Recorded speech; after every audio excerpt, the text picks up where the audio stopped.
Okey, kita tengok balik format dia SM025. Okey, nampak tak? Okey, dalam masa 2 jam kita ada part A dan kita ada part B.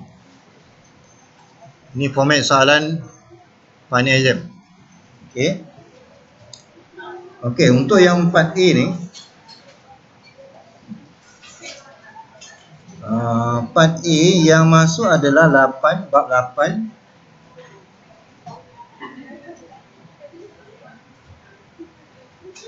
chapter 8, chapter 9 and chapter 10. Ini untuk yang part A ni lah.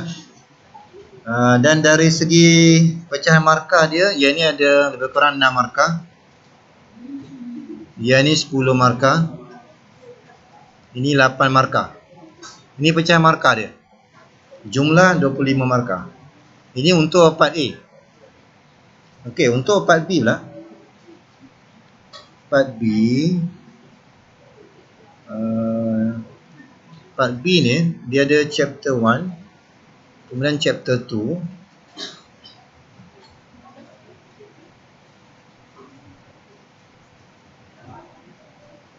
salah 3, 4, 5 kan? Salah 3, 4, 5. Kemudian sambung lagi chapter 9 and chapter 10. Pecahan markah dia, yang ni 6 markah lebih kurang.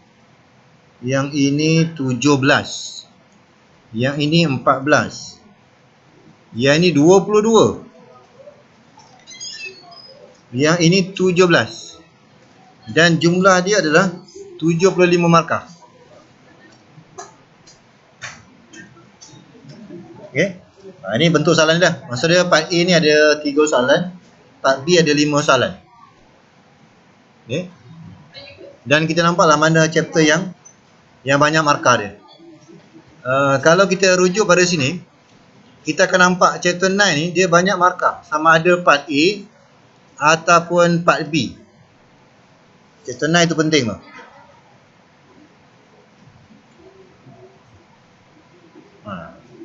Okey. Jadi yang paling banyak markah adalah chapter 9. Kemudian seterusnya chapter 10. Banyak markah. Part A dia ada, part B pun ada juga. Okey. Ini bentuk dia lah. Dalam masa 2 jam. Satu kertas je. Sekarang kita akan bincang Make It Right SM025 2020 2021. Okey, kita lihat soalan yang pertama. Soalan yang pertama, event A and B are such that PA equals to 0.2, PB 0.4, and probability A intersect B prime union by A prime intersect B equals to 0.25. First question, find the probability A intersect B and probability A union B, and then determine whether A and B are independent. Okey, so yang pertama, kita lihat daripada maklumat yang pertama ni, probability A intersect B prime union by A prime intersect B. Okey, selalunya bila kita nampak ada prime ni, kita mesti tukar kepada formula yang lain supaya tak ada pun simbol prime. Okey, jadi daripada soalan ni sebenarnya kita boleh ubah berdasarkan Venn diagram. Bila kita buat Venn diagram, yang pertama ni A intersect B prime adalah yang sebelah kiri. A intersect dengan B prime, jadi luar daripada B dalam A. So ini yang pertama. Kemudian yang kedua, okey. Yang kedua adalah A prime intersect B. A prime intersect B, ini kawasan dia. Maka daripada sini kita akan lihat yang ini sebenarnya kalau kita ubah formula yang tak ada prime, maka kita akan dapat A union B. Maksudnya jawapan dia kebanyakannya dalam A union B, tapi kita akan tolak dengan intersection. Nilai ini dia sama dengan nilai 0.25. Okey. Jadi soalan yang pertama kita nak dapatkan probability A intersect B. So daripada sini kita boleh gunakan PA intercept B ni sebagai tajuk, maka kita akan ubah PA intercept B sebagai tajuk. Yang union ni kita gunakan formula yang asal. Okay. Ini kalau kita lihat balik, probability A union B, formula asalnya adalah PA plus PB subtract to PA intercept B. Okay. Ini maksudnya untuk yang pertama ni. Jadi kalau kita yang ni kita pecah kepada formula yang asal, maka nilai intersection tu dia dah 2. Okay.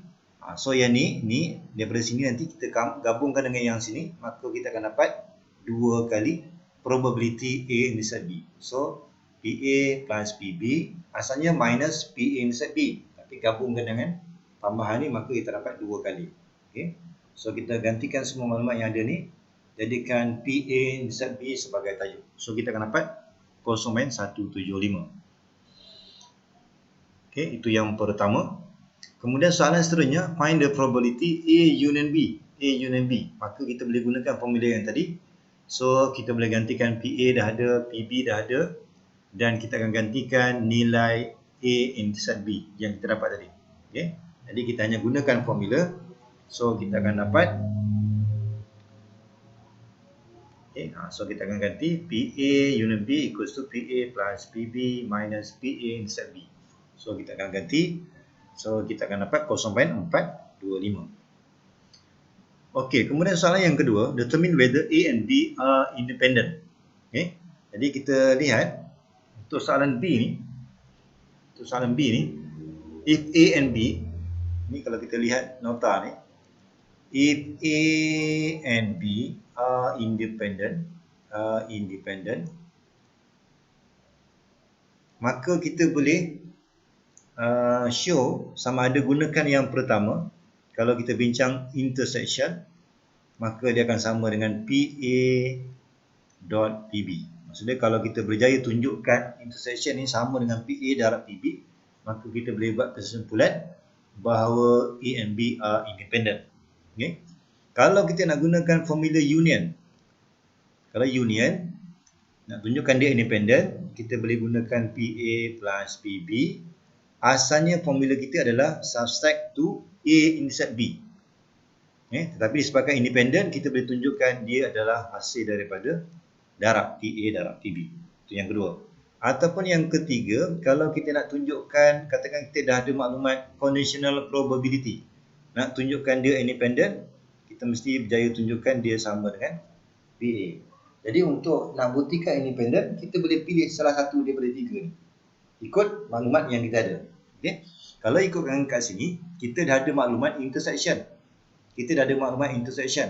Maka kita boleh gunakan yang pertama ni. Maksudnya determine whether A and B are independent, kita boleh gunakan maklumat yang pertama. Maksudnya kita tunjukkan adakah probability A intercept B ni sama dengan PA darab PB. Okay. So untuk soalan ni kita gunakan syarat yang pertama. Okey. Jadi kita ingat balik syarat yang pertama tadi, kita gunakan probability A intercept B, dia sepatutnya mesti sama dengan probability PA darab PB. Okey, kita lihat PA intercept B ni adalah 0.75. So 0.175. Kemudian PA ni adalah 0.2 daripada maklumat soalan 0.2. Darab dengan 0.4. Maka sebelah kanan ni kita dapati bahawa nilai ni adalah 0.08. Jadi kesimpulan dia, PA intercept B ni tak sama dengan PA multiply by PB. Maka kita boleh buat kesimpulan A and B are not independent. Okay? Sebab kita berjaya tunjukkan tak sama. Bila tak sama, maka kesimpulan dia adalah not independent. Okay, ya. Ini untuk soalan yang pertama. Okey, seterusnya. Seterusnya kita diberi maklumat dalam bentuk tabel. Okay, kita diberi maklumat dalam bentuk tabel. X bermula dengan 0 sampai 6. Kemudian kita diberi probability. Okey, ini dipanggil probability distribution. Okey. Dan berdasarkan maklumat probability distribution, ini adalah contoh discrete. Okay. Sebab untuk PDF kita ada dua. Okay. Yang pertama discrete. Okay, discrete. Yang kedua adalah continuous. Okay. Okay. Kalau discrete PDF tu adalah probability. Kalau discrete dia akan guna istilah distribution. Jadi kalau kita nampak je istilah distribution function, ini adalah discrete. Maksudnya yang betul lah ini adalah discrete sebab nilai X kita sentiasa nilai yang tepat. Okey, kalau continuous, PDF ni maksud dia adalah probability density function. Okey, so dia berbeza dekat sini lah. Kalau discrete distribution, kalau continuous digunakan istilah density. So ini adalah contoh discrete. Okey, kalau discrete, bila kita nak cari constant, kita mesti gunakan maklumat summation of probability must equals to 1. Okey. Jadi kalau continuous kita akan tukar kepada integration. Tapi kalau discrete kita gunakan summation of probability equals to 1. Okey. Kemudian soalan seterusnya, find the average number. Ini maksud dia merujuk kepada expectation of X. Kita akan cari expectation of X. Kemudian kita akan lihat bagaimana nak cari probability is the value of X minus 2 less than or equals to 1. Okay, kita lihat yang pertama. Kita gunakan maklumat tadi, summation of P must equals to 1. Jadi kita jumlahkan semua ni. Ni kita tambah semua ni, tambah ni, jumlah dia adalah 0.995, tambahkan dengan K samakan dengan 1. Maka kita akan dapat K itu adalah 1/200. Okey, untuk yang B tadi, kita lihat soalan tadi, dia nak min. Min tu maksud dia adalah expectation. Jadi bila dapatkan expectation, kita kena gunakan summation of X multiplied by P. Okey. Maka maksud dia kita akan darab ni. Maksud dia yang penting sekarang ni kita ada X 1, kemudian kita ada probability. Antara 1 dan 2 ni kena darab. Jadi kita akan ambil 0 multiply by 0.135 plus. Plus ni sebab summation. Okey, tambah dengan 2 darab 0.284, tambah lagi 3 darab 0.230, sampailah di hujung ni 6 darab dengan nilai K tadi. K tadi adalah 0.05. Okey. So kita gunakan maklumat ni, nanti kita akan dapat nilai expectation. Okey. Okey, kemudian untuk soalan C, kita lihat find the probability of value X minus 2 less than or equals to 1. Jadi kita lihat balik definition untuk modulus. Kalau kita lihat definition untuk modulus ni, kalau simbol less than yang pertama, kalau kita ada less than, katakan satu nilai, contoh maka kalau kita nak selesaikan, dia boleh tulis sebagai di antara 1 dan negati 1. 1 dan negati 1. Okay. Tapi kalau kita ada simbol modulus, tapi digunakan greater than 1, maka kita boleh pecahkan kepada greater than 1 or X less than negati 1. Okay. Jadi untuk kes yang di sini, dia menggunakan less than. Bila guna less than, kita boleh tulis dengan cara macam ni. So itu yang ada kiri kanan ni. So kita akan hilangkan modulus, maka ada kiri dan kanan. Dan kita jadikan X ni sebagai tajuk, maka sebelah kanan ni kena tambah 2, yang ni pun kena tambah 2. So kita akan dapat antara 1 dan 3. Dan disebabkan ini adalah discrete, maka kalau kita senaraikan, dia mesti bermula daripada nilai X 1, 2 dan 3. Okay. X 1, 2 dan 3. Maka kita campur je lah. Okay. X1 0.192, X2 0.284, X3 0.230. Okay. So kita jumlahkan, maka itulah jawapan dia. Okay.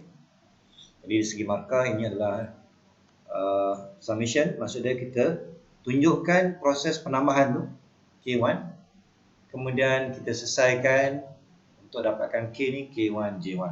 Okay. Untuk yang B ni pula dia adalah 3 markah. Sama je formula summation, dia adalah hasil darab 2 X dan P. X dan P.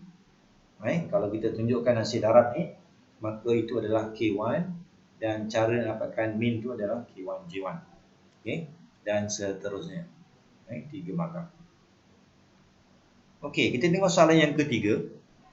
Okey, soalan yang ketiga ni kalau kita lihat ini adalah Poisson distribution. Kita lihat soalan ini adalah Poisson distribution with parameter. Parameter ni sama dengan mean. Parameter ni sama dengan mean.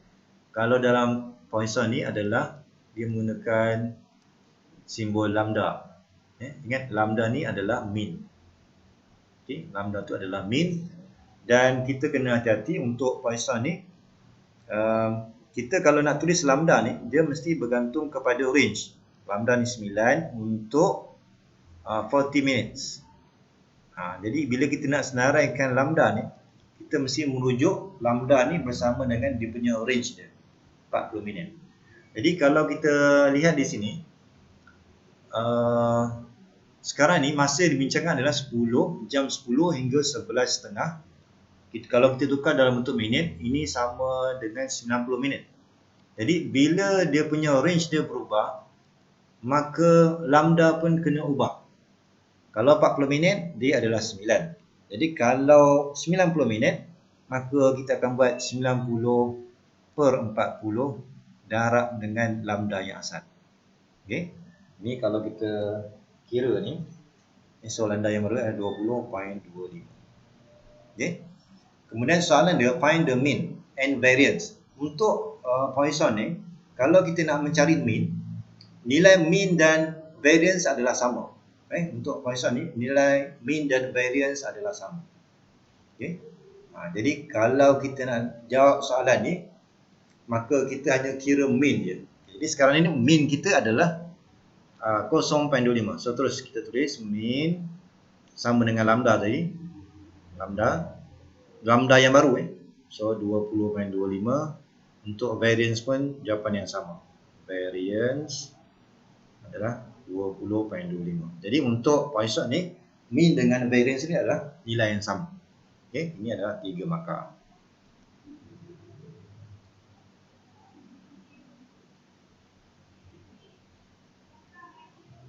Okey, 3 markah.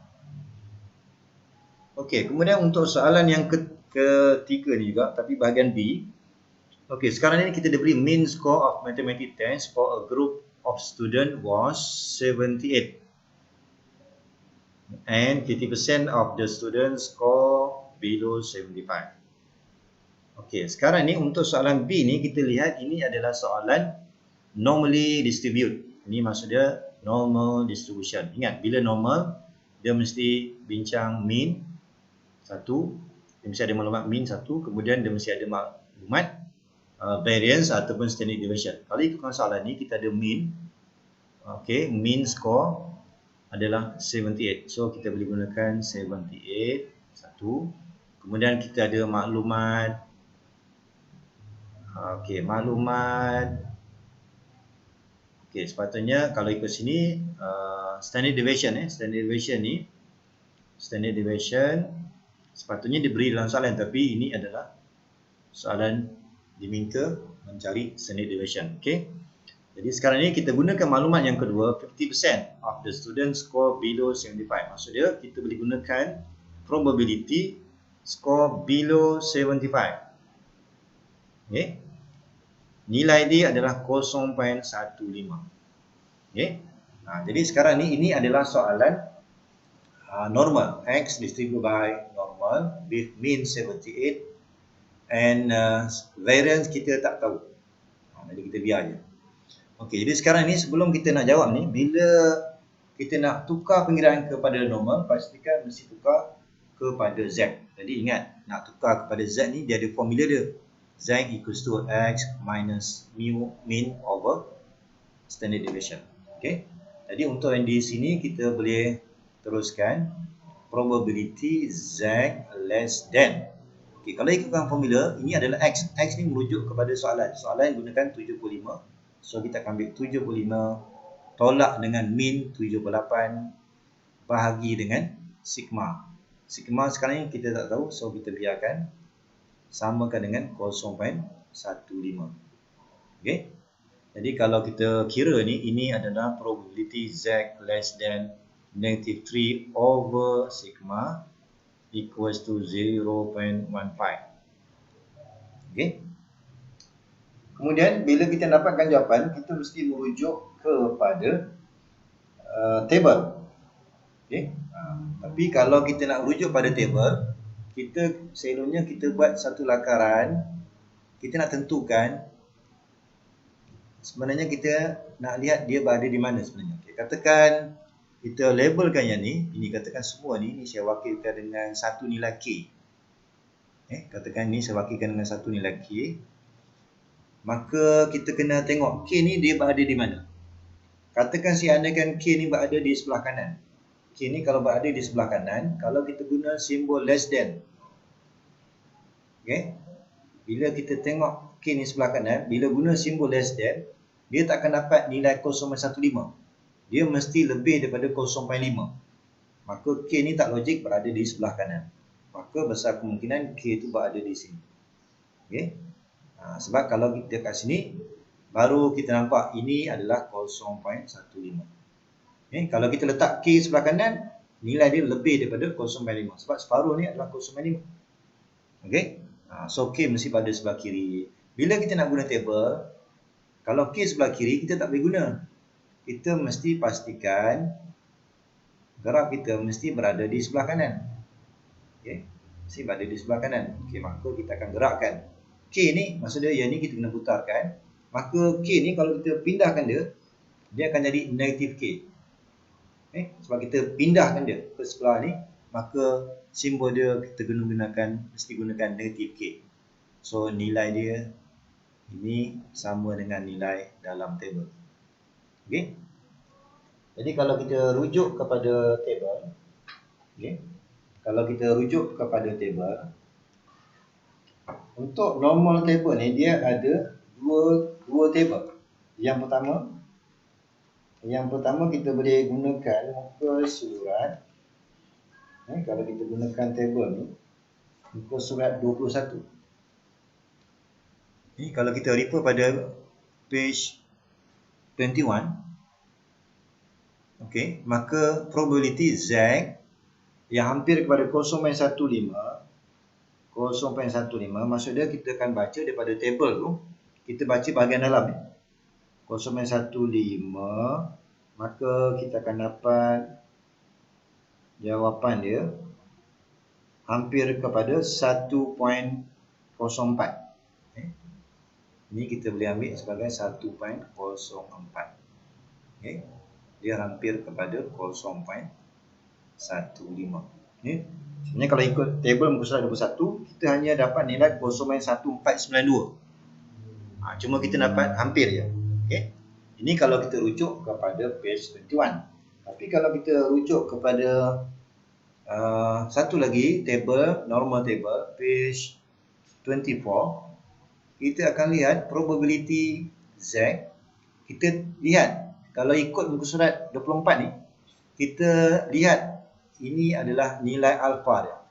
Kita rujuk nilai alfa 0.15. Okay. 0.15, kita lihat nilai Z ni adalah greater than 1.0364. Okay, kalau kita refer pada muka surat ni, maka kita akan dapat nilai tepat 0.15. Jadi selalunya untuk soalan ni lebih tepat guna muka surat 24. Okay. So daripada table kita dapati bahawa nilai itu adalah dia sama dengan probability from normal table. Kita dapat probability Z greater than 1.0364 equals to 0.15. Okay, ini daripada table. Okay, jadi sekarang ni, okay, yang ni tadi kita dah nampak dia sama dengan okay, ini tadi kita kita dah boleh tukar tadi. Ini adalah kalau kita guna ni merujuk kepada table baru, dia adalah probability Z more than negative K. Negative K 0.15. Okay. Okay, jadi sekarang ni kita boleh ambil nilai ni, tetapi jangan lupa kita mesti ambil nilai negatif. Nilai negatif. Okay. Maka daripada sini kita boleh teruskan. Rupanya negatif 3 per sigma. Negatif 3 per sigma ni dia sama dengan nilai, jangan lupa, ni adalah negatif K. Sekarang yang kita nampak ni K. So letak negatif 1.0364. Maka daripada sini kita akan dapat sigma tu ataupun standard deviation yang kita nak cari itu adalah, kita akan ambil 3 bahagi dengan 1.0364. So kita akan dapat nilai dia adalah 2.894. Okay. Itulah untuk menjawab soalan find the standard deviation for this distribution. Okay. So jawapannya 2.894. Okey. Untuk soalan C pula, kita tengok soalan C pula. Okey, probability that New Year's Day is on Monday in randomly chosen year is 1/7. Okey, maksud dia sekarang ni untuk soalan C ni pula kita nampak ini adalah nilai probability. Okey, jadi kita boleh tulis yang pertama, maklumat yang pertama adalah P equals to 1/7. Itu maklumat yang pertama. Kemudian 15 years. Ini merujuk kepada N 15. Jadi kalau kita dapat maklumat daripada soalan ada N ada P, ini sebenarnya adalah binomial. N and P. Ini adalah binomial. N dia adalah 15 dan P adalah 1/7. Soalan dia find the probability that at least. Jadi sebenarnya kita akan cari probability at least 2. Okay, at least 2. Okay, jadi untuk 1/7 ni kalau nak guna table tak boleh. Sebab 1/7 ni kalau kita tukar dalam bentuk decimal number, kalau tukar dalam bentuk decimal number, kita akan dapat nilai dia banyak. Kita akan dapat nilai 0.142857149. Banyak. Jadi tak sesuai kita guna table. Jadi lebih sesuai kita guna formula. Kalau kita nak kekalkan yang ni, maka kita akan gunakan formula banyak lah ni. Sebab nombor dia banyak. 2, 3, 4, 5, 6 sampai infinity. Jadi kalau nak guna formula memang susah lah. Jadi lebih mudah kalau nak guna formula, kita tukarkan dulu. Okay, tukarkan dulu dalam bentuk satu tolak. Jadi ingat, bila kita nak buat bentuk satu tolak, maka kita kena ambil kira simbol ni. Kena ambil kira dua simbol ni, lebih besar dan equal. Bila guna satu tolak, maka kita mesti ambil opposite daripada untuk dua-dua simbol ni. So opposite dia kalau greater than, opposite dia adalah less than. Kalau equal, not equal. Okay, dua-dua kita kena ambil kira simbol ni. So nombor dia kekal. Okey, kemudian ini kalau kita senaraikan, nilai dia adalah, sebab dia discrete, maka nilai yang kita boleh gunakan adalah 0 and 1. Jadi kita boleh gunakan formula untuk probability x equals to 0, 1. Kemudian kita boleh gunakan formula x equals to 1. Jadi 0 dan 1 ni kita akan gunakan formula Poisson, formula binomial. Binomial. Okay. Jadi kita akan gunakan 1 minus. Okey, kita punya n kita 15, so 15 C 0. Kemudian kita akan darabkan dengan P 1/7 to the power of 0. Kemudian Q adalah 6/7 to the power of 15. 15 datang daripada tolak. Okey. Kemudian kalau kita gunakan nilai 1, 15C 1. Kemudian kita akan darab dengan 1/7 to the power of 1 and 6/7 to the power of hasil tolak ni 14. Okey. So kita boleh gunakan calculator, kita akan dapat jawapan. So jawapan dia adalah 0.6534. Okay, dari segi markah dia ini 3 markah. Okay. B1, K1 dan J1. Okey, kita teruskan soalan yang pertama daripada section B ni. Use the trapezoidal rule with 5 ordinates. Okay. Jadi kalau kita nampak istilah ordinate ni, maka n tu asalnya adalah subinterval. Tapi bila ordinates, kita akan baca dia sebagai kurang 1. Jadi kita nampak bacaan asalnya 5. Tapi kita akan ambil nilai 4. Okay. Sebab n ni istilah asalnya adalah subinterval. To estimate the area bounded by, ini kita punya function kita. Punya function ln 5 minus x. The line x equals to 2 and x equals to e. Okay. Jadi kita nak give your answer correct to 4 decimal places. Okay. Jadi kalau guna trapezoidal rule ni, kita mesti gunakan table. Okay. Jadi kita akan buat table seperti yang ni. Okay. Jadi kita akan bermula daripada x0. Sebab tadi kita tengok dia punya syarat dia adalah x tu start daripada x sama dengan 2 dan x sama dengan e. Okay. Jadi kita akan buat x0 bermula daripada 2 dan yang terakhir adalah e. Okay. Kemudian kita masa nak buat table ni kita perlukan h. H ni kalau kita lihat balik formula asal dia adalah h adalah b minus a over n. Okay. Jadi sekarang b ni adalah limit kita. Sebenarnya kita nak integrate seperti yang ni lah, 5 tolak x dx. Okay. Bermula daripada 2 sehingga e. Tapi kita bukan integrate terus, kita guna trapezoidal rule. Okay. Jadi untuk trapezoidal rule ni kita perlukan h. B ni adalah limit yang atas. So kita akan ambil e subtract to 2 e minus 2 divide by n. N tadi adalah 4. Jadi jangan ambil 5 sebab dia guna istilah ordinate. So kita akan ambil 4. Jadi kita akan dapat nilai dia adalah dalam bentuk e minus 2 over 4. Ini sebenarnya kalau kita nak tukar dalam bentuk nilai pun tak apa. Katakan kita gunakan nilai eksponen. Ini kalau kita gantikan nilai eksponen. Kalau kita nak tahu nilai ni, kita tekan shift ln. Shift ln, dia akan display pada skrin tu adalah e. E kuasa berapa? So tekan 1. Kemudian kita akan tolak 2 dan kita akan gunakan shift ln. Kita akan nampak e kuasa 1. Kemudian kita akan tolak 2 bahagi dengan 4. Okay. So sebenarnya kita boleh gunakan ini sama dengan 0.0.17.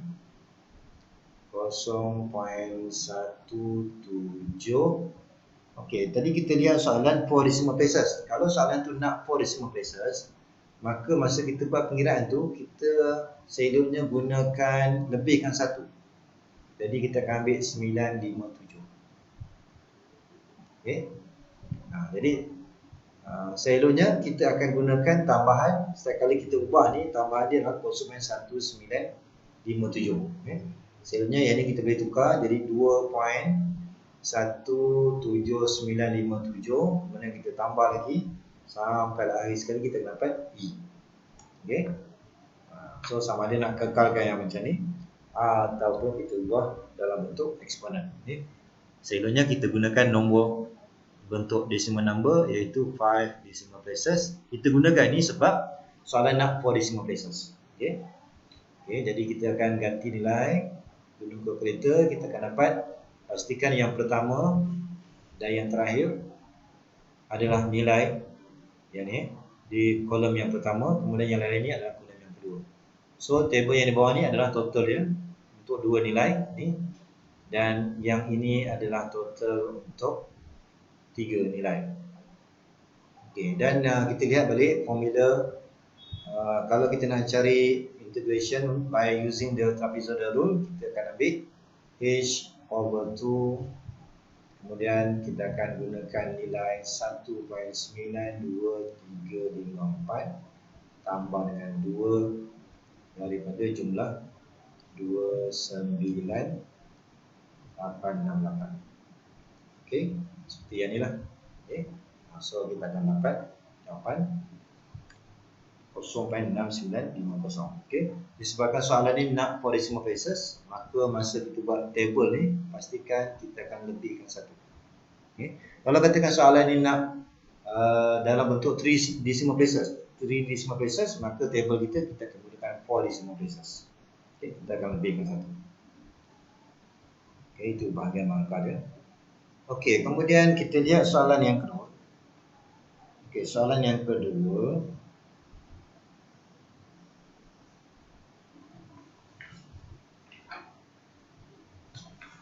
Okey, soalan yang kedua.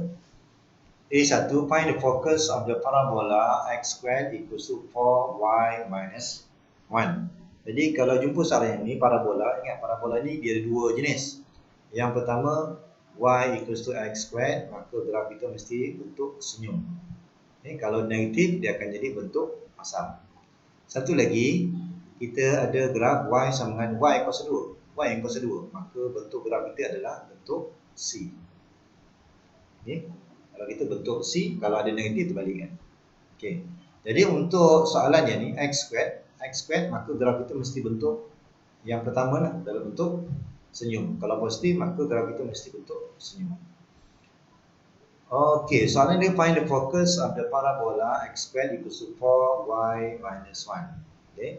Jadi daripada sini A1 kita mulakan daripada question dia. Okey, daripada sini kita akan dapat bacaan, kita comparekan dengan x minus h squared equals to 4y minus k squared. Ini 4p. Okey, ini tak ada square ni. Okey, ini adalah 4p y minus k. Okey. So daripada sini kita akan dapat vertex kita adalah ambil bacaan h dia tak ada. Vertex hk, h kita 0 dan y kita ambil bacaan nilai 1. Okey. Soalan find the focus. Okey, focus. Focus ni dia bergantung kepada nilai p untuk parabola. Jadi kalau kita compare kat sini, kita boleh ambil 4 equals to 4p. So daripada sini kita akan dapat 4p equals to p, therefore p equals to 1. Sorry, ini 4p equals to 4, therefore p equals to 1. Okay. Jadi sekarang ni bila kita lukis, kita buat gambaran. Okay, berdasarkan maklumat tadi kita ada vertex 0, 1. Okay, kita ada vertex 0, 1 sini. 1. Maka graf kita adalah bentuk di sini. Okay, sebab kita punya ni adalah 0, 1. Okay. Maka fokus dia mesti berada di dalam. Okay. Dan jarak dia daripada vertex adalah P. Okay. Jadi sekarang ni daripada koordinat 0, 1, dia bergerak ke atas. Maka Y itu akan berubah. Maka kita boleh dapatkan nilai fokus adalah Y yang bertambah. Jadi kita boleh gunakan koordinat daripada vertex ni 0 kekal, X kekal. Tapi kita punya Y kita akan bertambah sebanyak 1. So jawapan dia adalah 0, 2. Okay. Itu untuk soalan yang pertama. Okay, kemudian kita teruskan dengan soalan 2A2. Hence, ini berdasarkan maklumat yang tadi. Hence, find an equation of a circle that passes through the origin. Origin ni maksudnya adalah 0, 0. Origin maksudnya 0, 0. Maksudnya kita punya circle ni dia akan melalui 0, 0, 1. Kemudian has its center on the line x plus y equals to 4. Maksudnya ni lah, kita ada center tapi berada pada garis x tambah y equals to 4. Okay. Kemudian and cut at focus of parabola. Maksudnya kita punya circle ni dia ada melalui kita punya fokus. Fokus tadi yang ni lah 0, 2 tadi. Fokus kita adalah 0, 2. Maksudnya titik yang satu lagi ni adalah 0, 2. Okay. Jadi kita boleh gunakan maklumat ni. Okay. Yang pertama, kalau kita gunakan maklumat yang pertama, okay, untuk soalan nombor 2 ni. Okay, kalau kita guna maklumat yang pertama, kita boleh guna maklumat yang pertama.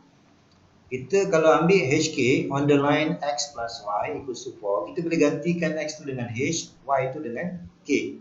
Maka kita boleh tulis H plus K equals to 4. Ini equation yang pertama. Kemudian untuk equation yang kedua, kita boleh gunakan maklumat radius. Radius yang pertama dengan radius yang ni sama. Maka nak dapatkan radius ni kita boleh gunakan formula jarak. Kalau kita guna formula jarak, katakan sebelah kiri ni saya ambil titik antara HK dan 00, jarak dia. Maka kita boleh gunakan formula jarak. Formula dia adalah, ni saya kekalkan R2 ni. Maksudnya kita boleh gunakan R2.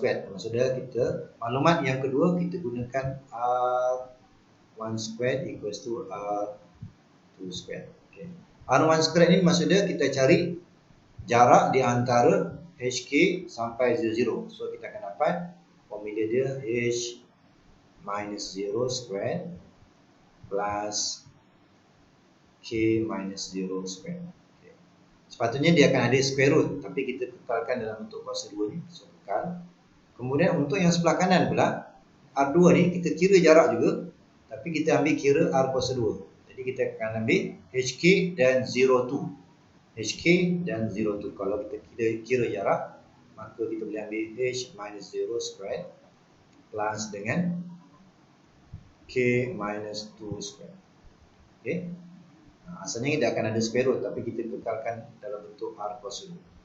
Okay, jadi equation yang kedua kita boleh ambil H squared plus K squared equals to H squared plus, ini kita boleh expand ini, K squared minus 4K plus 4. Okay. So daripada sini nanti kita akan nampak ada, kita akan ada dua persamaan lah. Ini sebenarnya kita boleh simplify ni. Ini H kuasa 2 ni kita boleh cancel, K kuasa 2 boleh cancel. Maka daripada sini kita akan dapat nilai K tu sama dengan 1. Okay. Nilai K sama dengan 1. Ini adalah persamaan yang kedua. Okay. Jadi bila kita dapat K1, gantikan ke dalam persamaan yang pertama, kita akan dapat nilai H tu berapa. Okay.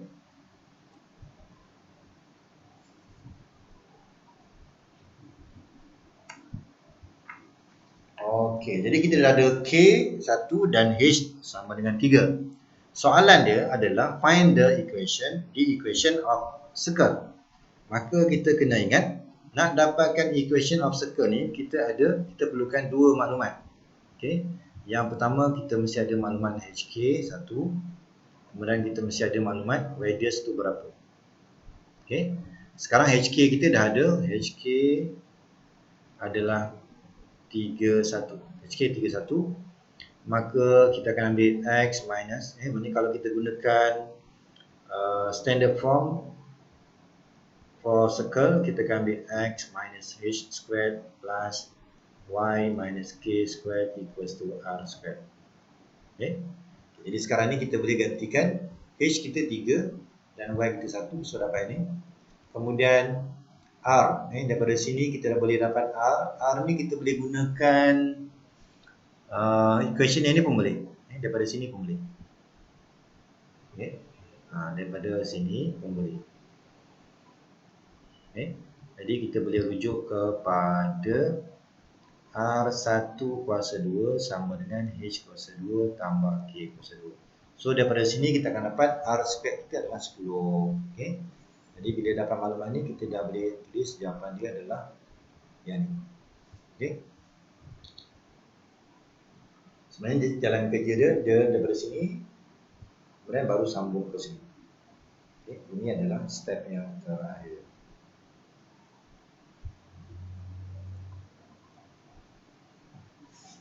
Okay.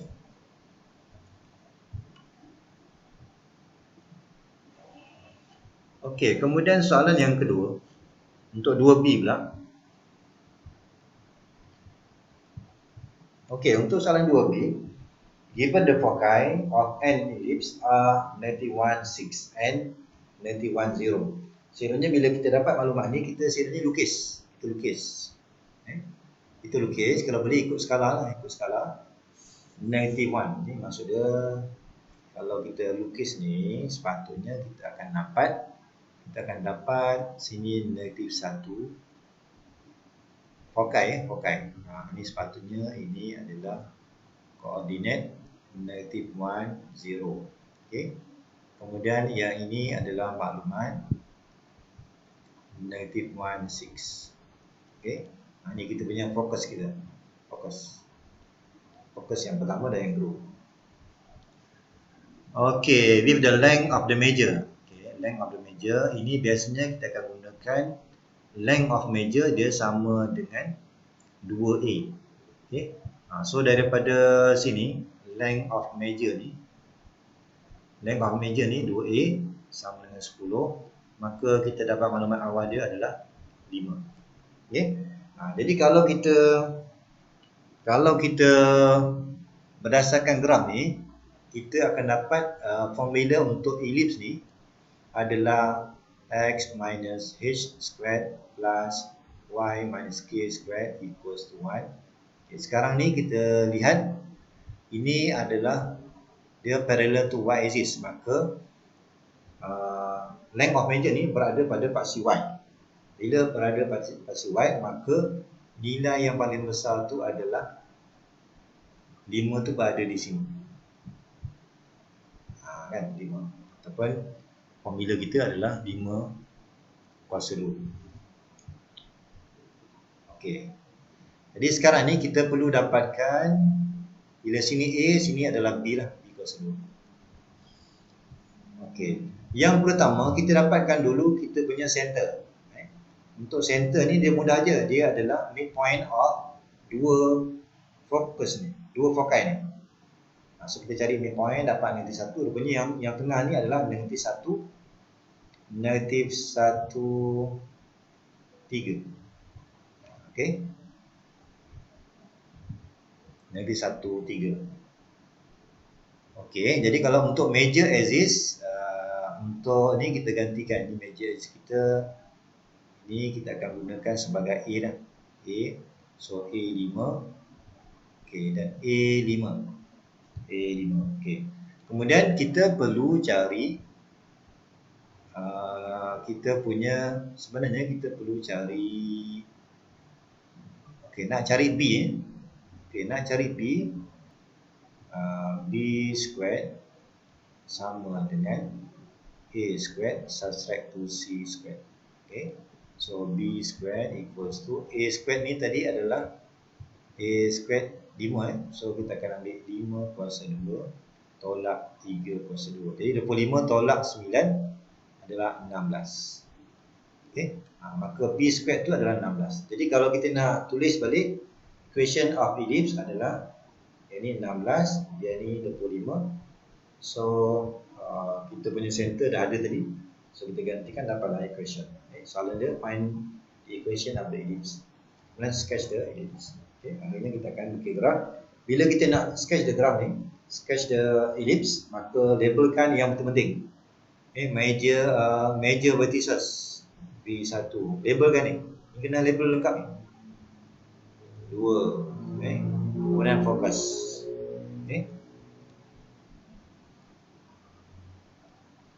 So macam tu lah. Ni sepatutnya yang ini kita kena labelkan ni.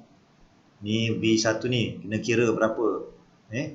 Kemudian yang di bawah ni B2 berapa. Kemudian kita ada ini U1 minor. Ni semua kena kira ni. Ni kamu kira. Shape, bentuk dia mesti macam ni, satu markah.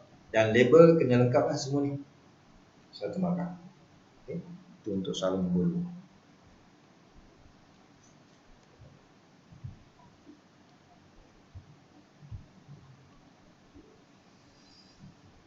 Okey, soalan nombor 3.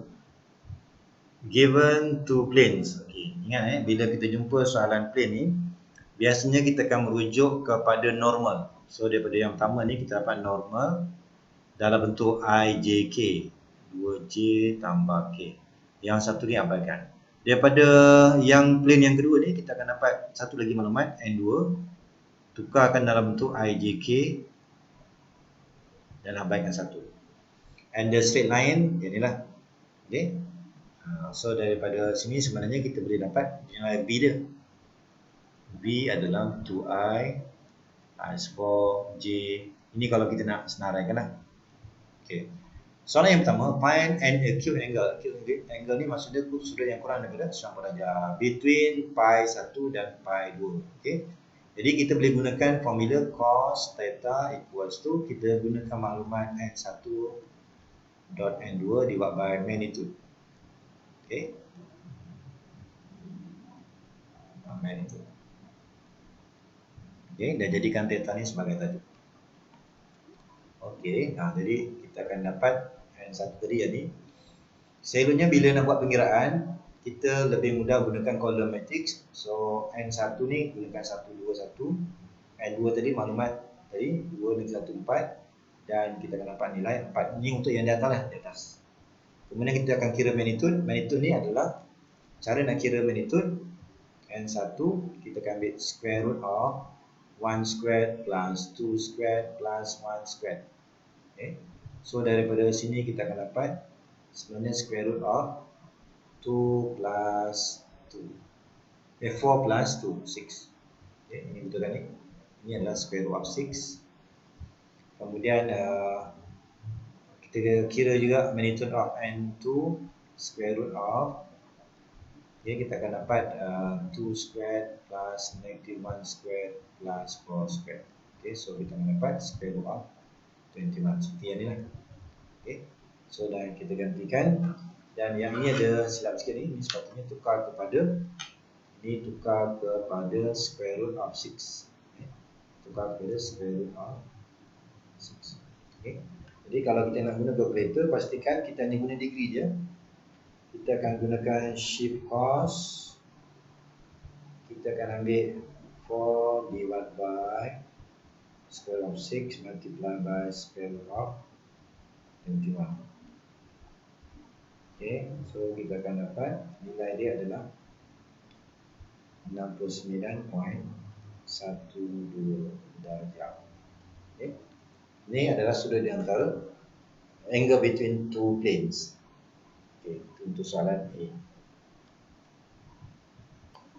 Soalan yang ketiga B, write the equation of L in parametric form. Parametric form ni maksud dia kita punya jawapan dalam bentuk sebutan T. Kita panggil parametric form. Hence, ini soalan seterusnya, find the intersection point between the straight line. Okay, straight line. Ingat ini refer pada B dan plane yang kedua. Plane yang kedua kita gunakan maklumat N2. Okay. Jadi parametric form ni kita boleh ambil daripada sini lah. Ini sebenarnya semua ni sama dengan T. Okay. Jadi kalau katakan saya ambil yang pertama, X minus 2 over 2 equals to T, yang pertama, maka daripada sini kita akan dapat X sebagai tajuk. Kita akan dapat 2T plus 2. Sama juga untuk Y. Y plus 3 over 4 equals to T. Therefore Y equals to 4T minus 3. Dan seterusnya sampai Z lah. Okay.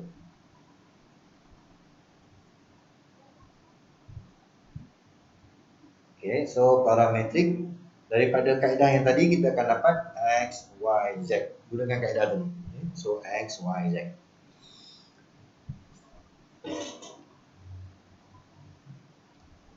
Okey, kemudian untuk soalan yang kedua tadi. Soalan yang kedua kita nak kita yang pertama kita dah jawab dah equation of line in parametric form. Okey, ini dah settle parametric form. Ini adalah line ni. Ini adalah line. Okay, line. Ini katakan soalan yang pertama. Kemudian kita rujuk kepada plane yang kedua. Plane pi 2. Daripada pi 2 tadi kita dapatkan N2. Plane yang kedua tadi.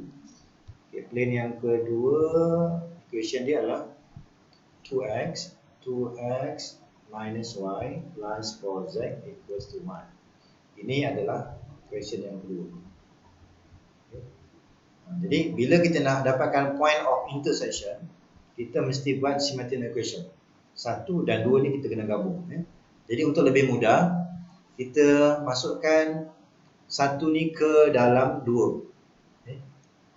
Masukkan 1 ni ke dalam 2. So kita akan dapat 2x. X ni ganti dengan sebutan t ni.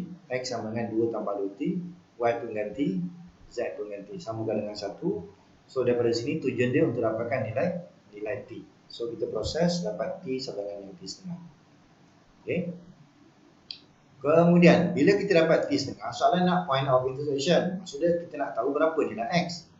Okay. Kalau kita nak kira nilai x, kita dah ada t ni, ganti balik. So 2 tambah 2 darab negatif setengah. So kita akan dapat 1. Untuk y pun sama, negatif 3 tambah dengan 4 darab negatif setengah. Okay, so kita dapat negatif 5. Dan z equals to 1 plus 5t negatif setengah. So kita akan dapat negatif 3/2. Okay, ini kaedah. Maka jawapan dia, soalan nak find find the intersection point. Okay, maka jawapan dia mesti berhenti dalam bentuk koordinat. So ini kita punya jawapan.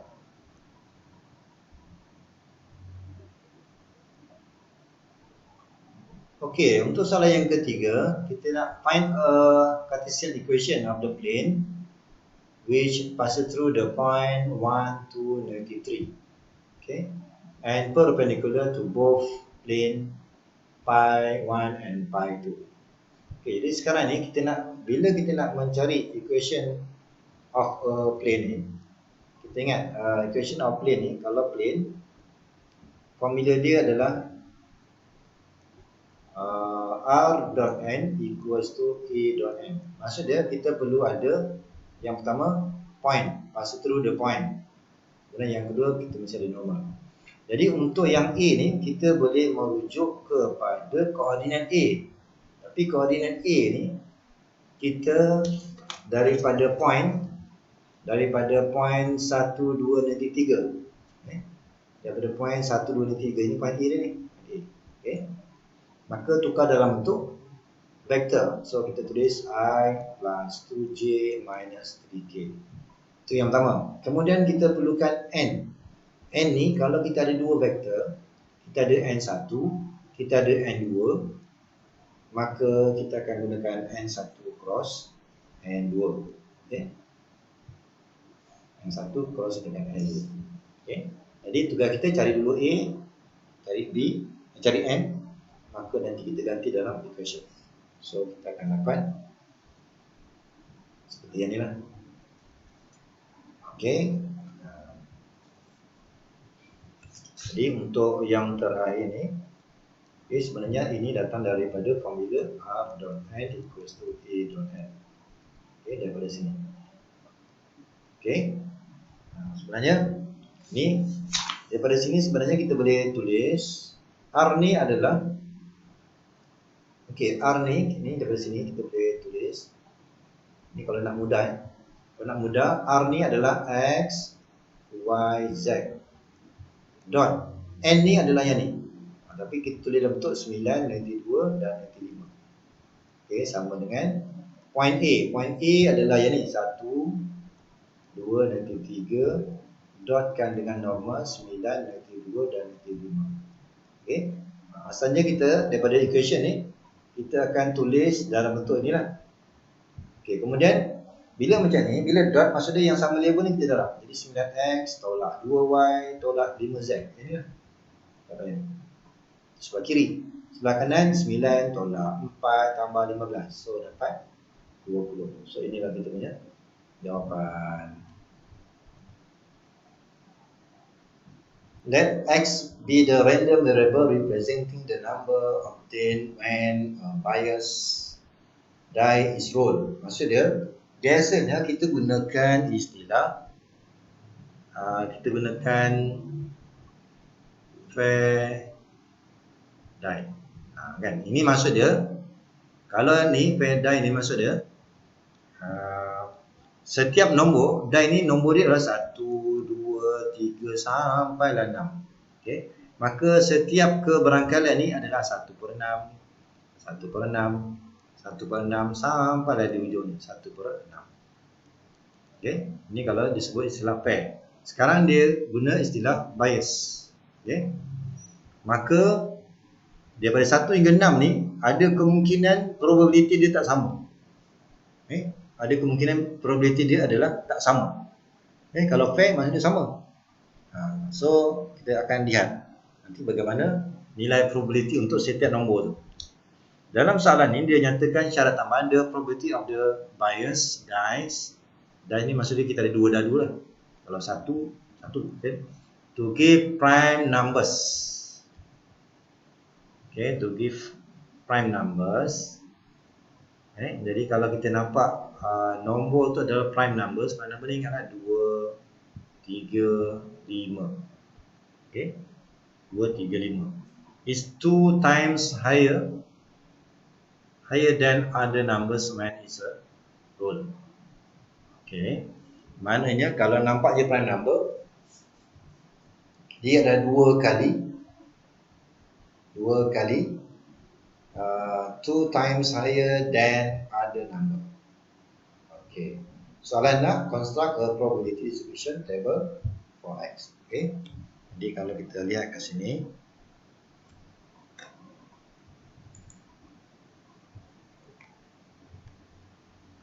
okey, jadi sekarang ni kita fokuskan kepada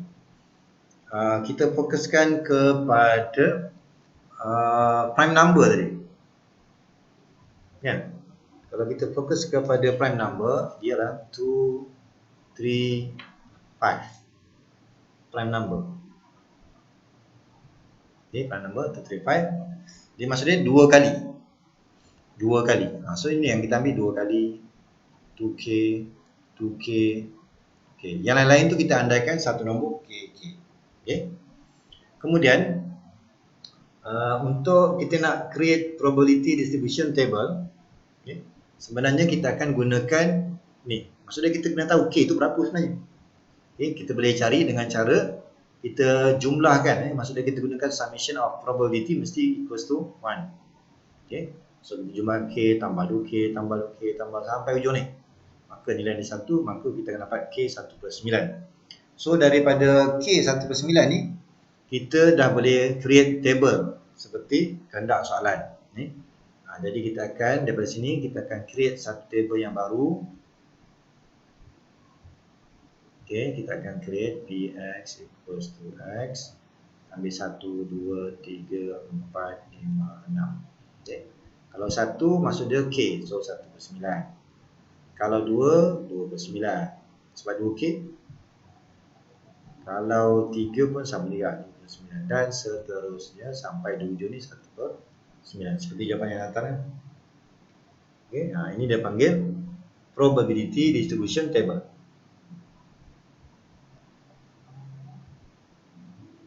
Okay. Kemudian soalan seterusnya, find the probability of getting a number less than 4. Maksudnya yang ni lah. Tapi disebabkan ini ada discrete, maka kita boleh senaraikan nombor dia ikut kita punya table tadi. Nombor yang paling kecil 1, so senaraikan 1, 2, 3, 4 tak termasuk sebab dia less than. Maka kita akan gunakan probability yang dalam table. So dapat 5/9. Okey, kemudian kita nak cari find the variance of 3x. Okey, variance of 3x. Okey. Jadi untuk lebih mudah nak jawab variance ni, kita bukan boleh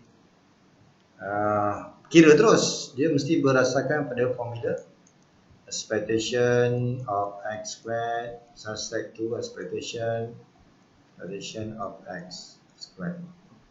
Sorry. Mean squared. Okay. Ini kita punya formula. Jadi kita perlu cari expectation of x squared dan expectation of x.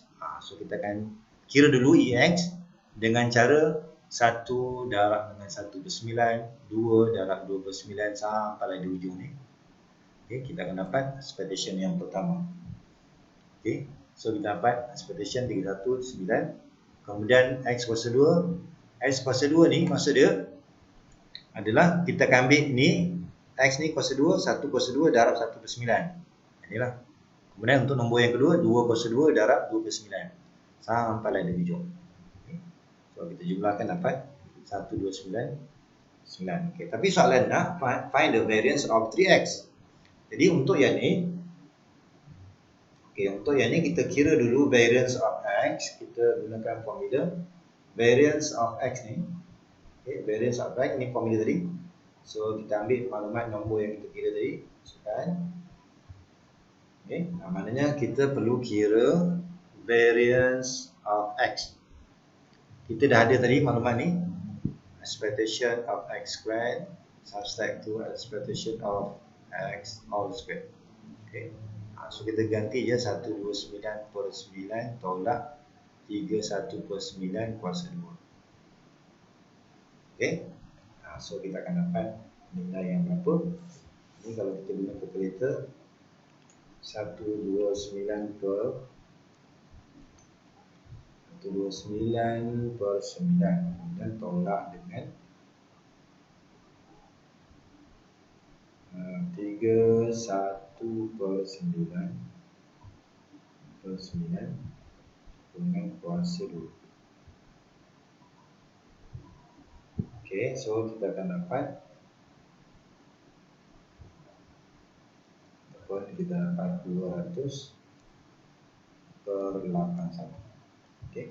Asalnya kita akan apa ini? Kemudian bila nak jawab variance of 3x, kita boleh keluarkan 3 ni, tetapi mesti ada 9, 3 kuasa 2.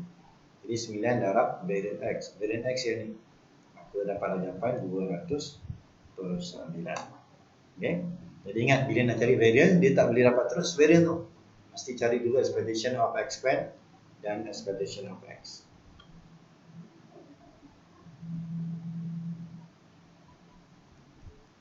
Untuk soalan nombor 5 pula.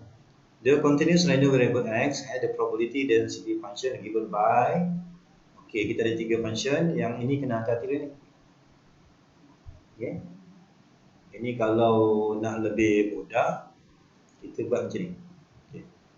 Kita ingat balik tarifan. Tarifan untuk modulus. Kan saya ambil x tolak 2 lah contoh.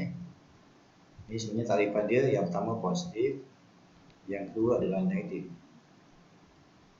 Dan setiap ni kita akan ambil lebih besar dulu. Ini kalau andaikan yang ni sama kosong, maka sempadan ni 2. So lebih besar dan sama dengan 2, 1 lagi untuk less than 2. Ini tarifan untuk modulus. Sama juga untuk yang ni. Sama juga untuk modulus of 3x minus 4. Ini kalau di segi tarifan dia adalah 3x tolak 4. Ini untuk sempadan lebih besar daripada 4/3. 4/3 ni datang daripada yang ni. Kalau sama kosong, maka x sama dengan 4/3. Yang kedua adalah negatif. So ini adalah x less than 4/3. Jadi selalunya kalau kita nak cari A ni, kita pecah. Kita punya sempadan sebenarnya, sempadan kita bermula dengan 0, 1 dan 2. Tapi yang tengah-tengah ni ada satu lagi tambahan. Kita ada satu lagi tambahan yang di tengah ni. Katakan yang tengah ni adalah 4/3. Kan 4/3. Jadi untuk function yang pertama,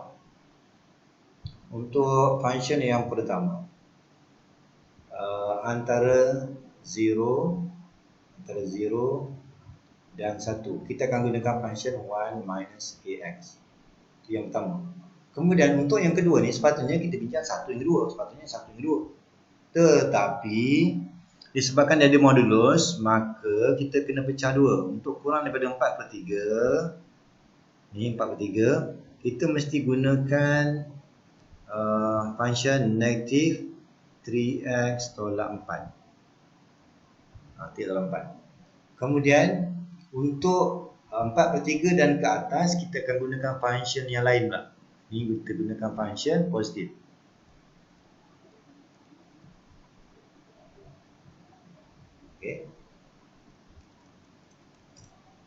Ini 3x tolak 4. Okay, maknanya kita akan merentas 3 kawasan lah. Jadi kalau nak cari constant, kita kena ambil kira.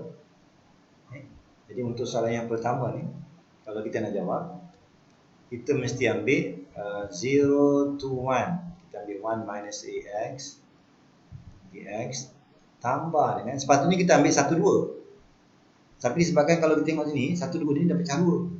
Jadi kita akan ambil 1 sehingga 4/3. Function dia adalah negatif 3x tolak 4 dx. Okay, tambah dengan, kita tengok ni 4/3, seterusnya sampai 2, function dia adalah positif. Okay, so kita akan buat ini, dan disebabkan nak cari constant, samakan dengan 1. Okay, so kita integrate, nanti kita akan dapat nilai A.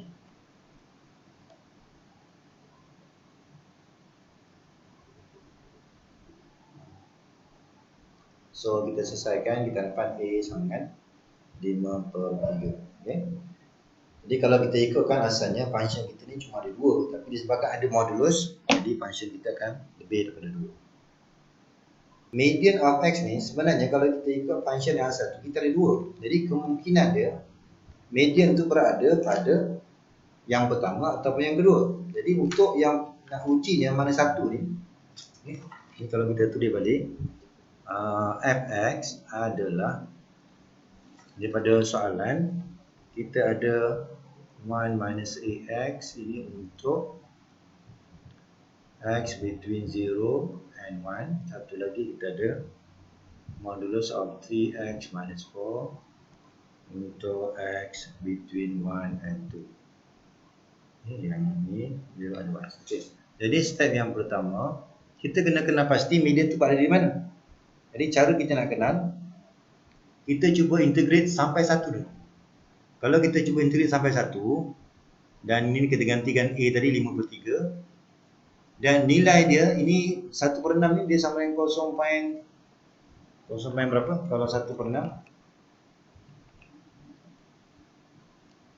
0.17. Okay. 0.17, median tak logik berada di sini sebab dia kurang dari 0.5. Maka bila kita uji yang ini tak sampai lagi median, maka memang sah ini adalah median. Maksudnya median tu nilai dia antara 1 dan 2. Okey. Jadi kita akan gunakan median tu berada pada selang yang kedua. Jadi kita akan gunakan selang yang kedua, tapi jangan lupakan selang yang pertama. Okey.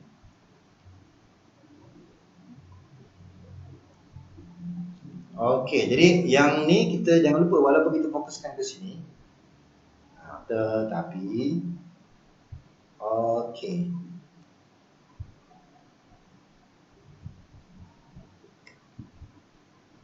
Okey, tadi kita punya function tadi, disebabkan ada modulus, kita ada lagi satu tambahan, kita uji pula sampai 4/3 pula. Okey. Sebab tadi kan kita ada 4 function tadi. Okey, kita uji sampai sini, tetapi masih juga tak cukup. Kalau 1/3 baru 0.33, maka median tak akan berada pada selang yang kedua. Ini kalau kita rujuk balik, ni kan, ini asalnya 2, tapi bila kita pecahkan ni ada 2 lagi, maka dia akan jadi 4 lah. Okey, jadi tadi kita dah uji, kita andaikan median berada di sini. Bila kita integrate sampai 1, dapat 1/6, tak cukup 0.5. So kita teruskan lagi. Kita integrate sampai 4/3, masih tak cukup juga, sebab dia baru sampai 0.33. Maka bila sini median tak boleh berada di sini, median pun tak berada di sini, maka memang sah ini adalah median. Okay? Tapi walaupun sini median, tetapi kita kena ingat, jangan lupa tambahkan daripada mula sampai ke sini.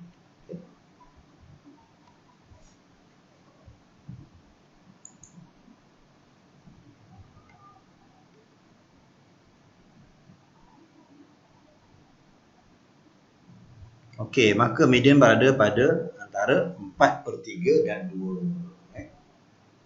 Okey, tadi kita dah jumlahkan. Sebelum tu ada 1/3, jadi 1/3 campur dengan yang terbaru sekarang ni. Kita nak kira M tu berapa.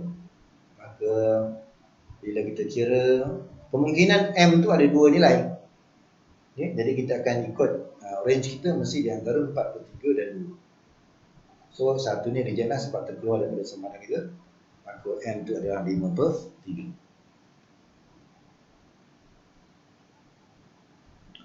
Okey, kemudian soalan seterusnya kita cari variance of x plus 1. Okay. Untuk soalan ni, variance of x plus 1, kita cari dulu variance of x dengan cara kita gunakan formula expectation of x squared subtract to expectation of x all squared. Okay. Jadi kita perlu cari mean, yang pertama, kemudian cari expectation of x squared. Okay. Sebabkan ini continuous, maka kita gunakan integration. Okay. Yang ex squared ni tak payah cari sebab dah beri dah soalan. Okay. So kita akan kira. Okay. So kita akan dapat 71/54. Kemudian okay. Jadi bila kita dapat expectation of x, maka kita teruskan dengan cari dulu variance of x. Variance of x tadi adalah expectation of x squared subtract to mean pasal 2. Okay. So kita akan ambil 209/81 tolak dengan mean tadi 71/54. Okay. Ini kuasa 2. Okay. Jadi kalau kita gunakan 209/81 tolak dengan kurungan 71/54 kuasa 2.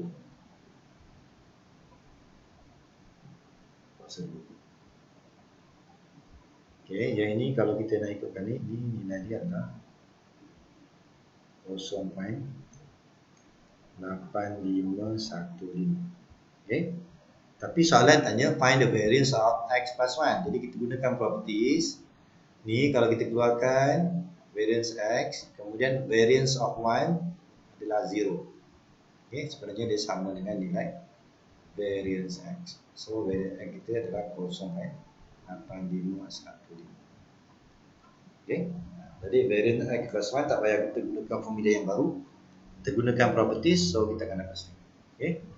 Jadi kita kena ingat kalau katakan kita tengah buat expectation of 2x minus 3. Jadi kalau kita nak guna properties, 2 ni kalau kita keluarkan letak je kat luar, dan expectation of 3. Okay.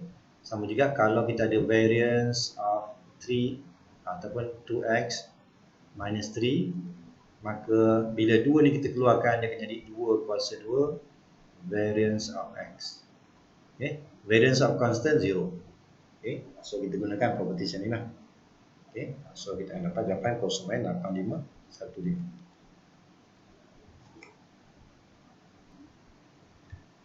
Okay, kita tengok 12% of student who took a standardized test failed. Okay, maknanya kita nampak dalam bentuk peratus. Okay, kalau kita nampak dalam bentuk peratus, ini adalah maklumat P 0.12%. Okay. Kemudian ini adalah probability standardized test fail. Okay, ini probability dia. Kemudian using the Poisson table. So, kita mesti guna Poisson table, find the probability that exactly 25 fail in random sample. Okay, sekarang kita punya sampel kita adalah, kalau ikutkan N kita adalah 100. Sebenarnya soalan kita ni asalnya adalah binomial. Sebab kita ada maklumat mean dan maklumat P. Okay. Tetapi disebabkan N kita ni lebih daripada 50, maka kita akan gunakan kaedah Poisson untuk ikut soalan ni lah. Okay. Dan kalau kita gunakan Poisson, kita perlukan mean. Di mana mean ni adalah hasil darab. Kalau binomial, mean ni adalah hasil darab N dan P. Jadi Jadi kita akan ambil 100 darab dengan konsumen 12. So kita akan dapat 12. Okay. So kita akan gunakan lambda 12. So kita akan gunakan probability exactly 25. Ini sama ada kita nak gunakan formula ataupun table. Okay. Kalau kita nak guna table, kita boleh rujuk kepada Poisson table. Muka surat, kita cari lambda 12. Okay, kita cari lambda 12. Muka surat 16. Dan kita boleh gunakan table probability X more than 25 subtract to probability X more than 26. Okay.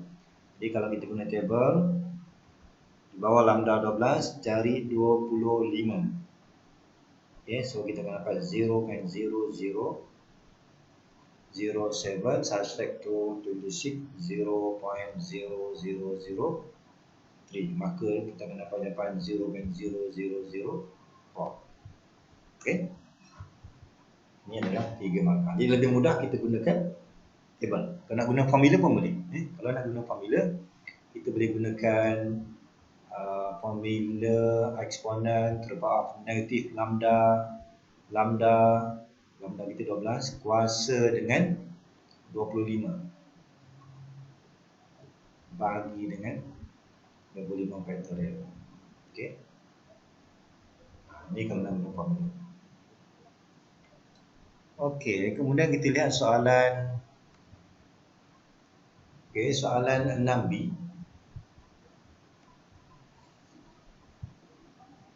Okay, ini adalah the lifespan of scientific calculator as a normal distribution. Okay, jadi kalau ikutkan sini, ini adalah soalan normal distribution. Okay, kalau normal kita boleh gunakan X distributed by normal with mean, mu and variance. Okay, sekarang mean kita adalah 60. Mean kita 60. Okay, mean kita 60 dan variance 25. Ini variance 25. Okay. Jadi memang sah ini normal sebab dia ada dua maklumat, mean dan variance. Okay, if a calculator is randomly selected, find the probability that a calculator that start malfunctioning within 1/3 years of the purchase will be replaced by new one. Maksud dia, kalau katakan calculator itu bermasalah dalam tempoh 3,5 tahun, maka dia boleh dapat gantian yang baru. Okay, soalan dia find the percentage of calculator that are to be replaced. Okay, jadi sekarang ni kita kira dulu probability X kurang daripada 3,5 tahun, 3.5. Okay. Okay, tetapi maklumat kita tadi dia adalah 60 dan 25 ni dalam bentuk bulan. Okay, jadi kita mesti tukar dalam bentuk bulan lah. So jangan lupa kita akan tukar dalam bentuk bulan. So yang ni 3.5 tahun tadi. So 3.5 darab dengan 12. So kita akan dapat 42.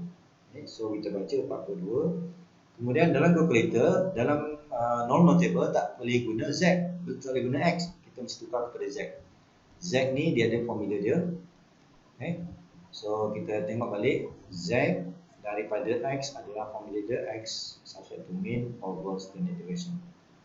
Okay, so kita akan gunakan 42. X ni adalah soalan 42. Tolak dengan mean. Mean kita adalah tadi mean 60 dan kita divide by standard deviation. Standard deviation jangan ambil 25 sebab simbol daripada sini simbol dia variance. So kita akan ambil 5. Okay, sebab formula kita adalah standard deviation. Okay. Ini kalau kita gunakan calculator, kita akan dapat 42 tolak 60. So, dengan 5 dapat negatif 3.6. So, probability Z less than negatif 3.6. Okay. Ini kalau kita rujuk kepada graf. Okay. Dalam table, mana boleh baca negatif? Okay. So kita akan putarkan, maka dia akan sama dengan yang sama dengan 3.6 sebelah kanan. Ini samanannya sama dalam table. Okey, ini sama dalam table. So ini berapa? Jadi sebenarnya dia sama dengan probability Z more than 3.6. Jadi kita gunakan normal table. Cari normal table muka surat 21. Ya, kalau kita gunakan 21, cari nilai Z 3.6. Kalau 3.6, nilai dia adalah 0.000016. Okey, 0.0016. Okey, jadi sekarang ni soalan dia find the percentage. Okey, percentage untuk kalkulator tu boleh dapat gantian percentage dia. Maka kita tukar dalam bentuk peratus. So peratus dia darab dengan 100. Darab dengan 1 1 2. Jadi 0.016%. 1 2 jadi 0.016%. Okay. Jadi jawapan dia adalah bentuk 0.016%.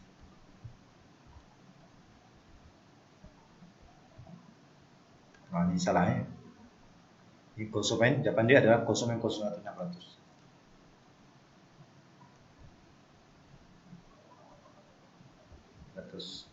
0.016%. Untuk soalan nombor 7. Okey, kita lihat soalan nombor 7. Kita nampak yang pertama adalah 10% of the patient. Ini maksud dia ini adalah maklumat P. P adalah 0.1 with high fever confirmed to be suffering from chikungunya. Okey. Jadi sekarang ini adalah probability. Probability P. Dan bila kita nampak P, besar kemungkinan soalan ni adalah binomial. Besar kemungkinan adalah binomial. Jadi kalau kita nak sahkan dia, kita mesti ada maklumat yang kedua iaitu N. Okay. Kadang-kadang daripada statement yang pertama, kita hanya dapat maklumat probability je. Jadi untuk N tu kita mungkin boleh dapati daripada soalan A ataupun B. Jadi kalau kita tengok soalan A ni, kita tengok 20 patient.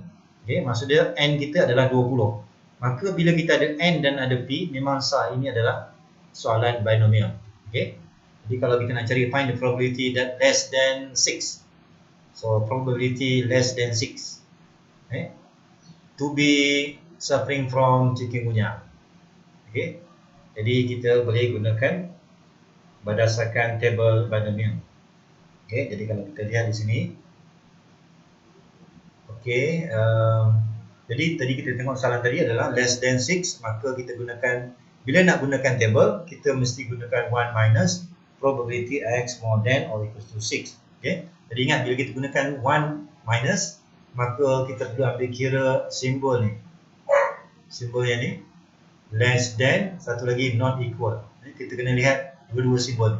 Jadi bila kita gunakan satu tolak, maka kita akan ubah less than kepada greater than, not equal kepada equal. So kita rujuk pada table, kita akan dapat nilai 0.9887. Kita lihat soalan yang berikutnya.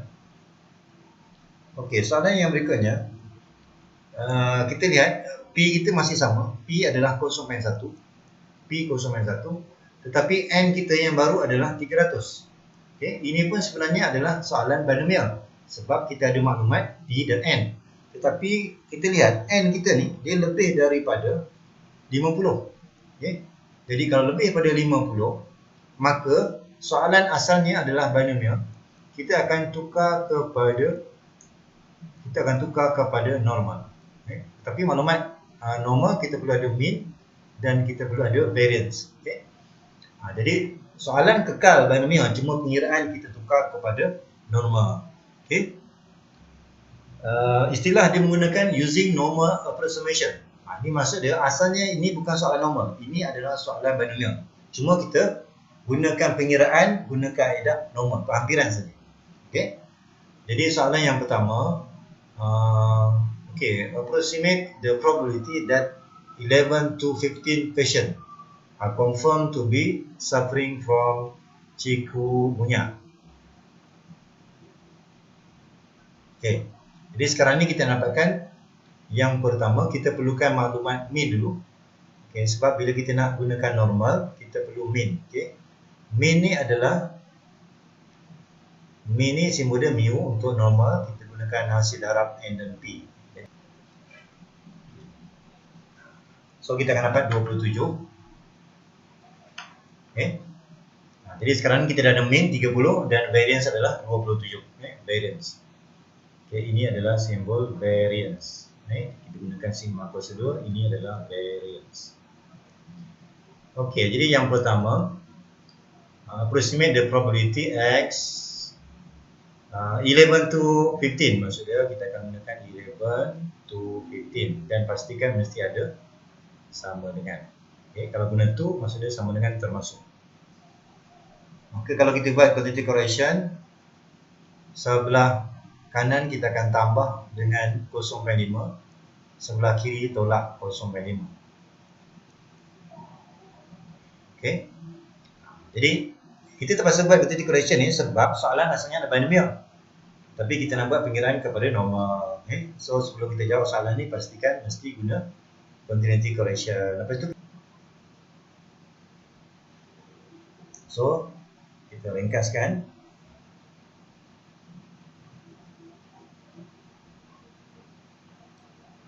Okay. So kita akan dapat negatif 3.75 dan satu lagi negatif 2.75. Jadi kalau kita nak baca table, selalunya daripada sini kita akan buat lakaran dia. Okey, rupanya nilai dia adalah di antara negatif 2.79 dan negatif 3.75. Ini yang salah. Dalam table nilai ini negatif tak ada.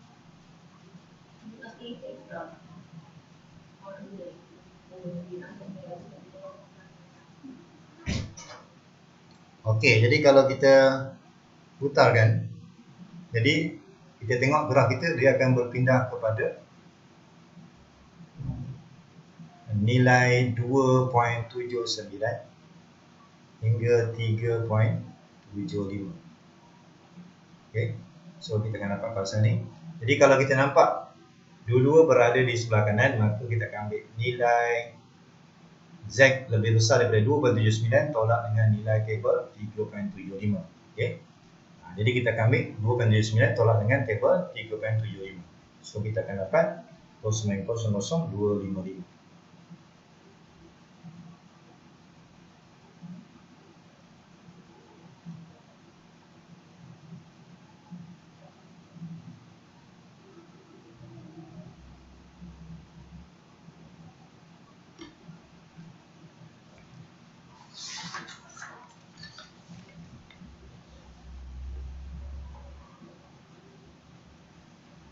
Okey, kemudian soalan untuk B2. Untuk soalan B2. Okey, find the value of S such that the probability of more than S patient that are confirmed to be suffering from the chikungunya is 0.032. Okey. Jadi kita gunakan maklumat tadi. Kita gunakan maklumat X distributed by binomial with N 300 dan P 0.1. Dia tukar kepada normal, iaitu mean 30 dan variance adalah 27. Okay. Jadi sekarang ni kita nak mencari S.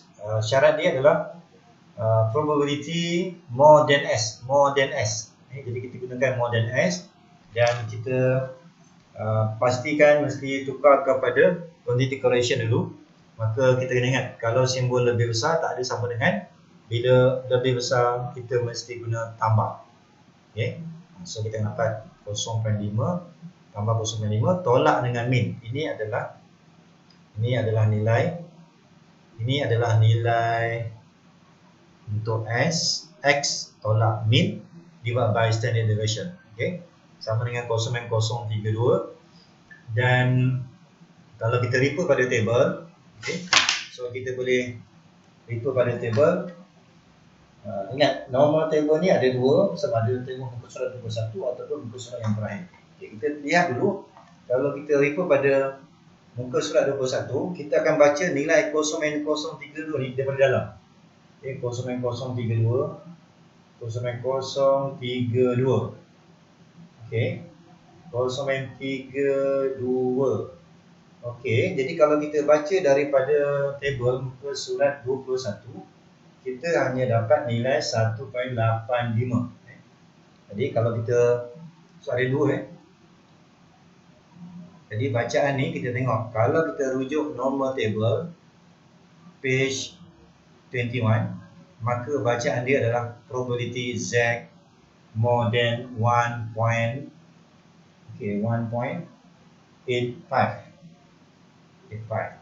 akan memberikan nilai hampir kepada 0.032.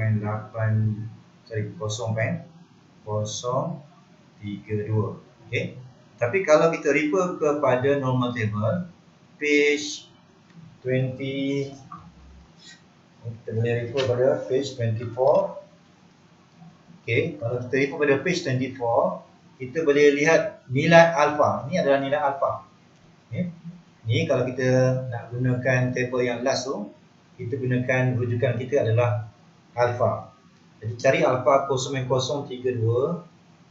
0.032 nilai dia adalah 1.8522. Okay. So kita akan dapat nilai jawapan yang lebih tepat. Okay. Jadi digalakkan menggunakan muka surat 24. Jadi kita selalunya ambil jawapan muka surat 24. Okay. So daripada sini, kita gunakan bacaan 1.8522. Okay. Ni cara kebetulan ni PZ greater than A 0.032 ni dia selari dengan kita punya table.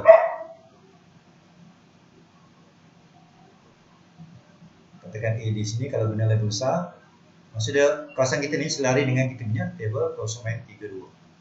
Okey. Jadi terus kita ambil je nilai bacaan kita ni 1.8522. Okey. So kita akan ambil. Okey, so kita ambil ni semua ni samakan dengan nilai 1.8522. Okey. So ini kita samakan dengan 1.8522. Okey. So kita selesaikan ni. Kita selesaikan, jadikan S sebagai tajuk, maka kita akan dapat nilai dia hampir kepada 39.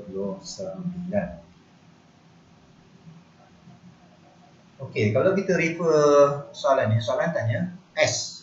Okey. Soalan tanya tengok balik soalan, find the values of S such that the probability of more than one patient that are confirmed to be suffering from the formula 0.032. Okey, maknanya more than, jadi kita nak cari S tu berapa. Jadi kita boleh gunakan S tu adalah 39. Okey, 39.